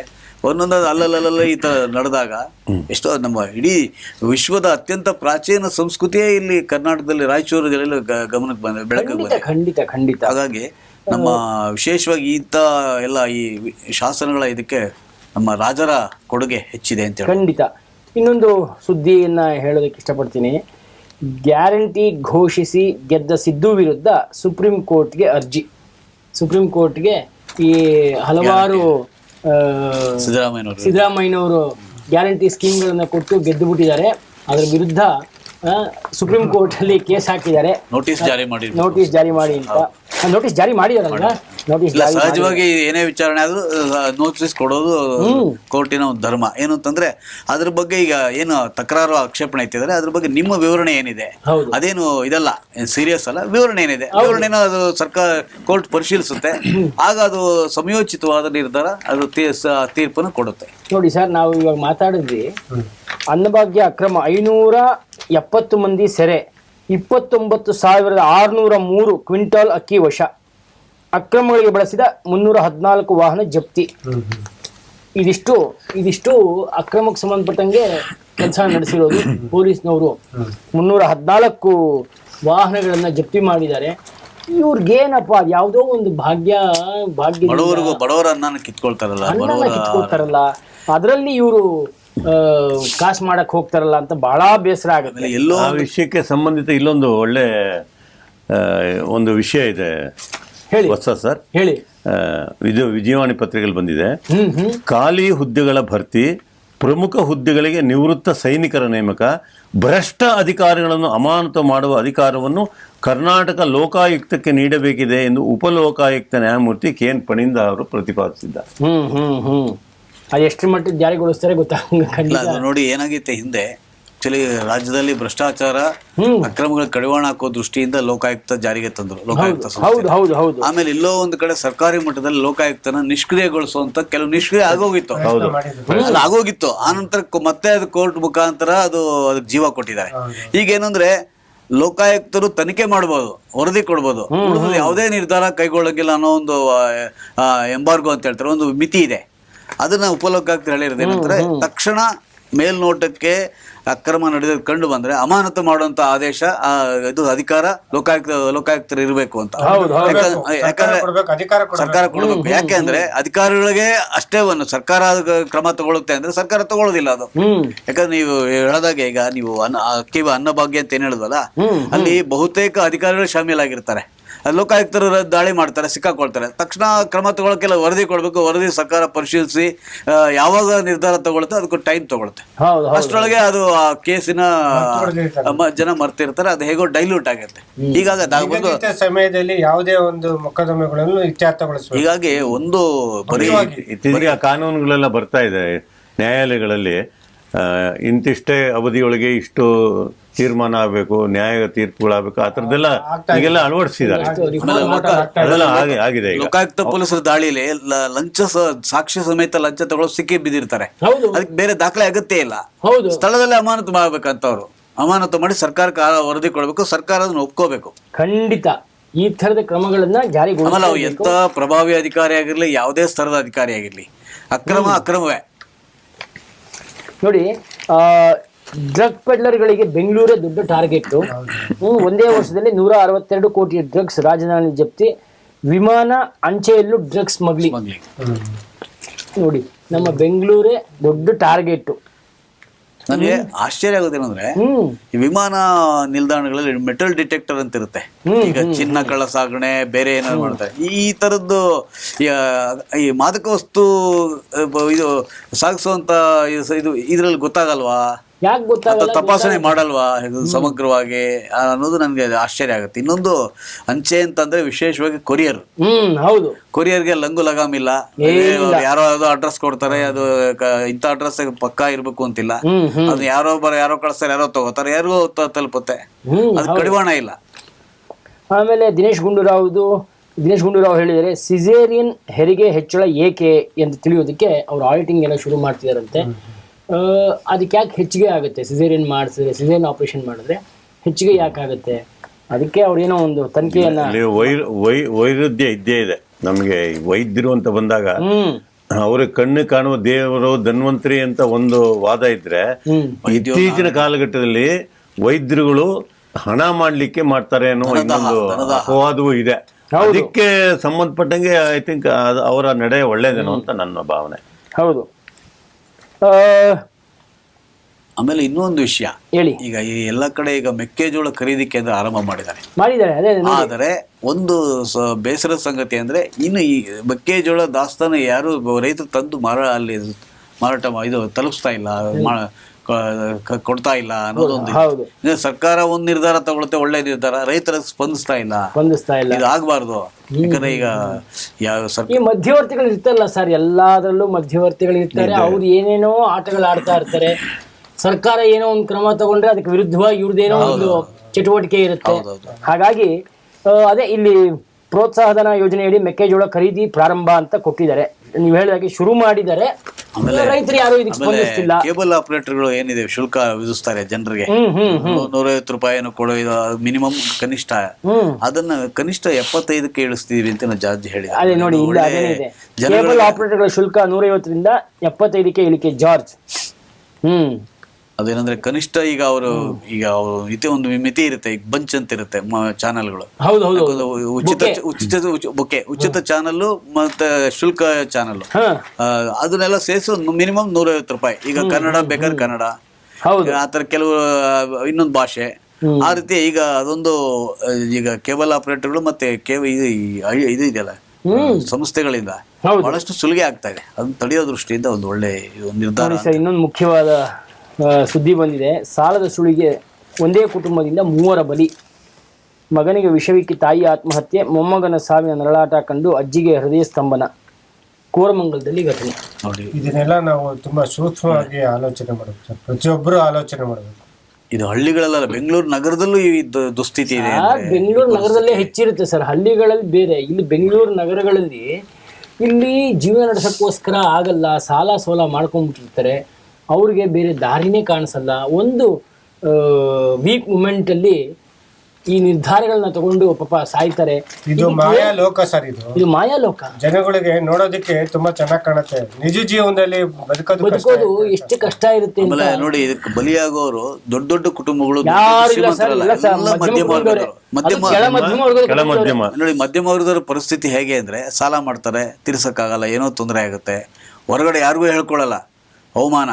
ಸರಿ, ಯಾರೋ ಬಂದು ಸಾಲ ಬಂದು ದಬಾಯಿಸಿದ್ರೆ, ನೋಟಿಸ್ ಕೊಟ್ರೆ, ಯಾರೋ ನಿಂದು ಬೈದರೆ, ಇಷ್ಟು ಅವಮಾನ ಅಂದ್ರೆ ಅವರು ಈ ಮಾನಸಿಕವಾಗಿ ನೊಂದು ಬೆಂದು ಈ ತರ ಆತ್ಮಹತ್ಯೆ. ಕುಟುಂಬದ 3 ಜನ ರೀತಿ ನಿರ್ಧಾರ ತಗೊಂಡಿದ್ದಾರೆ. ಆಮೇಲೆ ಆಮೇಲೆ ವಿಶೇಷವಾಗಿ ಸಾಲಕ್ಕಿಂತ ಅವ್ರು ಹಾಕೋ ಬಡ್ಡಿ, ಸುಸ್ತಿ ಬಡ್ಡಿ, ಚಕ್ರ ಬಡ್ಡಿಗಳಿರ್ತಾವಲ್ಲ, ಅದರದ್ದು ಯಾರಿಗೂ ಗೊತ್ತೂ ಆಗಲ್ಲ. ಮೀಟರ್ ಬಡ್ಡಿ ಅಂತಾರೆ ಅದಕ್ಕೆ. ಸರ್, ಯಾವ್ದೋ ಕ್ರೆಡಿಟ್ ಕಾರ್ಡು ಅದು ಇದಕ್ಕೆಲ್ಲ 50% ಇಂಟ್ರೆಸ್ಟ್ ಹಾಕೋದು ಸರ್. ಇದು ನಮ್ಗೆ ಯಾರಿಗೆ ಗೊತ್ತಾಗುತ್ತೆ? ಆಮೇಲೆ ನಂದು ಇನ್ನೊಂದಿದೆ, ಈ ಏನೇ ವ್ಯವಹಾರ ಮಾಡಿದ್ರು ಈ ಸಾಲ ಕಟ್ಟಬೇಕಂದ್ರೂ ವಾಪಸ್ಸು ಇದು ಎಷ್ಟರ ಮಟ್ಟಿಗೆ ಸರಿ ತಪ್ಪು ನಂಗೆ ಗೊತ್ತಿಲ್ಲ, ಅದಕ್ಕೂ GST ಹಾಕ್ತಾರೆ ಸರ್. ಒಂದು ಟ್ರಾನ್ಸಾಕ್ಷನ್ಗೂ GST ಹಾಕ್ತಾರೆ. ಇದು ಕೇಂದ್ರ ಸರ್ಕಾರದ್ದು ಎಷ್ಟರ ಮಟ್ಟಿಗೆ ಸರಿ ಮಾಡಿದ್ದಾರೆ ಅಂತ ನಂಗೆ ಗೊತ್ತಿಲ್ಲ. ಇಲ್ಲ, ಅದು ಕೇಂದ್ರದ ಇದು ನಿರ್ಧಾರ ಕರೆಕ್ಟ್ ಆಗಿದೆ. ಬಟ್ ಇವ್ರು ಇದನ್ನ ಬೇರೆ ತರ ಕ್ರಿಯೇಟ್ ಮಾಡ್ತಾರೆ. ಆಮೇಲೆ ಇನ್ನೊಂದು, ನಾವು ಸಾಲ ತಗೋತೀವಲ್ಲ, ನಾವು ರಾಷ್ಟ್ರೀಕೃತ ಬ್ಯಾಂಕ್ಗಳ ಮುಖಾಂತರ ತಗೊಂಡ್ರೆ ಅಟ್ಲೀಸ್ಟ್ ಕನಿಷ್ಠ ನಮ್ಗೆ ಸುರಕ್ಷತೆ ನಮ್ಗೊಂದು ಇದಿರುತ್ತೆ. ಈಗ ಯಾವ್ದೋ ಬೇನಾಮಿ ಖಾಸಗಿ ಸಂಸ್ಥೆಗಳ ಮುಖಾಂತರ ತಗೋತಾರೆ.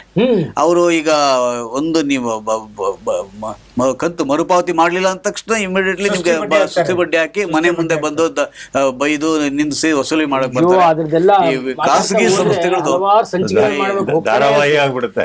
GST ವಿಷಯದಲ್ಲಿ ಒಬ್ಬ ಅಭ್ಯರ್ಥಿ ಏನಾದ್ರು ಸರ್ಕಾರದ ಇಲಾಖೆಗೆ ಉದ್ಯೋಗಕ್ಕೆ ಅಪ್ಲಿಕೇಶನ್ ಹಾಕಿದ್ರು ಅದಕ್ಕೂ GST ತಗೊಳ್ತಾರೆ. ಅಪ್ಲಿಕೇಶನ್ಗೆ ಹಾಕ್ಬೇಕಾದ್ರೆ GST ಕೊಡ್ಬೇಕು ಅಂದ್ರೆ ಅವ್ರ ಮೊದ್ಲೇ ನಿರುದ್ಯೋಗಿ, ಅರ್ಜಿಗೆ GST ಸೇರ್ಸಂತ ಅವಶ್ಯಕತೆ ಏನಿತ್ತು ಸರ್? ಇಲ್ಲೊಬ್ಬ ಹಿರಿಯ ನ್ಯಾಯವಾದಿ ಅಮೃತೇಶ್ ಅಂತ ಅವರೊಂದು ಮನವಿ ಪತ್ರ ಸಲ್ಲಿಸಿದ್ದಾರೆ. ಯಾರಿಗೆ? ಸರ್ಕಾರದ ಮುಖ್ಯ ಕಾರ್ಯದರ್ಶಿ, ಗೃಹ ಕಾರ್ಯದರ್ಶಿ, ಅಗ್ನಿಶಾಮಕದೊಳಗೆ. ಏನಂದ್ರೆ ಕಳೆದ ಜೂನ್ ನಲ್ಲಿ RCB ವಿಜಯೋತ್ಸವ ನಡೆದ ಕಾಲ್ತುಳಿತದಲ್ಲಿ ಹಲವು ಜೀವಗಳು ಬಲಿಯಾದ ಘಟನೆ ಹಿನ್ನೆಲೆಯಲ್ಲಿ ಚಿನ್ನಸ್ವಾಮಿ ಕ್ರೀಡಾಂಗಣದಲ್ಲಿ IPL ಪಂದ್ಯ ಸೇರಿದಂತೆ ಯಾವುದೇ ವಾಣಿಜ್ಯ ಕ್ರಿಕೆಟ್ ಪಂದ್ಯಗಳು ನಡೆಸಲು ಅನುಮತಿ ನೀಡಬಾರದು ಅಂತ ಅವರ ಮನವಿ. ಅಂದ್ರೆ ದುರಂತ ಆಗಿದ್ದ ನಿಜ, ಅದಕ್ಕೆ ವಿಚಾರಣೆ ನಡೀತೆ ಎಲ್ಲ ಇದೆ. ಹಂಗಂತೆ ಇವರ ವಾದ ಅಷ್ಟೇನು ಸರಿ ಅನ್ಸಲ್ಲ. ಯಾಕಂದ್ರೆ ಚಿನ್ನಸ್ವಾಮಿ ಸ್ಟೇಡಿಯಂ ಇರದೆ ಕ್ರೀಡೆಗಳಿಗೋಸ್ಕರ ಅದಕ್ಕೇನು ಮುಂಜಾಗ್ರತೆ ತಗೊಳ್ಳೋದು ಮಾಡೋದು ಆತರ ಒಂದು ಇದು ಮಾಡಬೇಕು. ಆಟಗಳನ್ನೇ ನಡೆಸಬಾರ್ದು ಅಂದ್ರೆ ಇಲ್ಲಿ ಆಟ ನಡೆಸಬೇಕಾದ್ರೆ ಆಗಿರುವಂತ ದುರಂತ ಅಲ್ಲ. ಏನಂದ್ರೆ ಗೆದ್ದು ವಿಜಯೋತ್ಸವ ಆಚರಣೆ ಮಾಡೋದು ಆಗಿರುವಂತ ಎಡವಟ್ಟು. ಹೀಗಾಗಿ ಆಟದ ಏನಿದೆ ಅದಕ್ಕೆ ಅದು ಮುಂದುವರಿಬೇಕು. ಆಟದ ಏನು ವೇಳಾಪಟ್ಟಿ ಇದೆ ಅದಕ್ಕೆ ತಕ್ಕ ಚಿನ್ನಸ್ವಾಮಿ ಸ್ಟೇಡಿಯಂ ವಿಶ್ವದ ಅತ್ಯಂತ ಒಳ್ಳೆ ದೊಡ್ಡ ಕ್ರೀಡಾಂಗಣಗಳು ಒಂದು. ಅಲ್ಲಿ ಏನಿದೆ ಅದು ಆಗ್ಲೇಬೇಕು. ಅಲ್ಲಿ ಮೈದಾನಕ್ಕೆ ನೀವು ಕಳಂಕ ಇಲ್ಲಿ ಅಲ್ಲಿ ಏನು ಭದ್ರತಾ ಸಮಸ್ಯೆಗಳಿಂದ ಇಲ್ಲಿ ಪೊಲೀಸ್ ವೈಫಲ್ಯ ಏನೋ ಬೇರೆ ಬೇರೆ ಕಾರಣಗಳಿಂದ ಆಗಿರ್ಬೋದು. ಆಡಳಿತ ಚಿನ್ನಸ್ವಾಮಿ ಆಡಳಿತ ಮಂಡಳಿ ಅದು ಕಾರಣ ಇರ್ಬೋದು. ಈಗ ನೋಡಿ ಇದ್ರ ಇನ್ನೊಂದು ಇದಾಗಿದೆ. ಆಮೇಲೆ ಆಡಳಿತ ಮಂಡಳಿ ಮತ್ತು RCBದು ತಪ್ಪು ಅಂತಾನೆ ಇದಾಗಿದೆ. ಅದ್ ನಂತರ ಫರ್ದರ್ ತಗೊಳುತ್ತೆ. ಆಮೇಲೆ ಇದಕ್ಕೆ ತಕ್ಕಾಗ ಈಗ ನಿನ್ನೆಯಿಂದ ಕ್ರಿಕೆಟ್ ಸಂಸ್ಥೆ ಹೊಸ ಇದು ಆಡಳಿತ ಮಂಡಳಿ ಸಿಗಾದ ಅದ್ರ ಮುಂದೆ ಈಗ ಮುಖ್ಯವಾಗಿರೋದು ಈಗ IPL ನಡೆಸಲೇಬೇಕು ಅನ್ನೋಂತ ಈಗ ಅವ್ರಿಗೆ ಸವಾಲಿದೆ. ಹೀಗಾಗಿ ಅವ್ರು ಏನ್ ಮಾಡ್ತಾರೆ, ಮೂಲಭೂತ ಸೌಲಭ್ಯ ಇರ್ಬೋದು, ಬೇರೆ ಪೊಲೀಸ್ ಇಲಾಖೆ ಸಹಕಾರ ತಗೊಂಡು ಯಾವ ರೀತಿ ಭದ್ರತಾ ಕ್ರಮಗಳನ್ನ ಯಾವ ರೀತಿ ಕಟ್ಟುನಿಟ್ಟಾಗಿ ಪಾಲಿಸ್ತಾರೆ ಅನ್ನೋದ್ರ ಮೇಲೆ ಈಗ ಮುಂದಿನ ಎಲ್ಲ ಇದೆ. ಹೌದು. ಇಲ್ಲಿ ಇನ್ನೊಂದು ವಿಷಯ ಚೆನ್ನಾಗಿದೆ. 100 ಚಿಂತನೆಯ ಸಾರವೇ ಪುಸ್ತಕ. ಗುರುರಾಜ್ ಕರ್ಜಿಗೆ ಅವರು ಒಂದು ಪುಸ್ತಕವನ್ನ ಬರೆದಿದ್ದಾರೆ. ಅದಕ್ಕೆ ಸಂಬಂಧಪಟ್ಟ ಹಾಗೆ ಒಂದು ಸುದ್ದಿ ಇದೆ.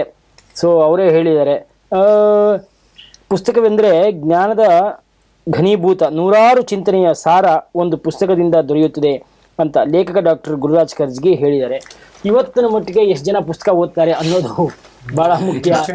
ಈ ತರ ಇಂಥ ದೊಡ್ಡ ಮಹಾನುಭಾವರುಗಳು ಪುಸ್ತಕ ಬರೆದು ಆ ಸಂಶಯ ಬೇಡ ಸರ್. ಇತ್ತೀಚೆಗೆ ಪುಸ್ತಕ ಸಂತೆ ನೋಡಿದ್ದೀವಲ್ಲ, ವಿಶ್ವಂ ಚಾನೆಲ್ ಸುಮಾರು ಜನ ಮಾತಾಡ್ತಿದೆ ಅಲ್ಲಿ. ಹೌದು, ಆ ಭಯನ ಪುಸ್ತಕ ಕೊಂಡು ಹೋದ್ರೆ ಈಗಲೂ ಇದ್ದಾರೆ ಅಂತ. ಅಲ್ಲ, ಈಗಲೂ ಖಂಡಿತ ಇದ್ದಾರೆ.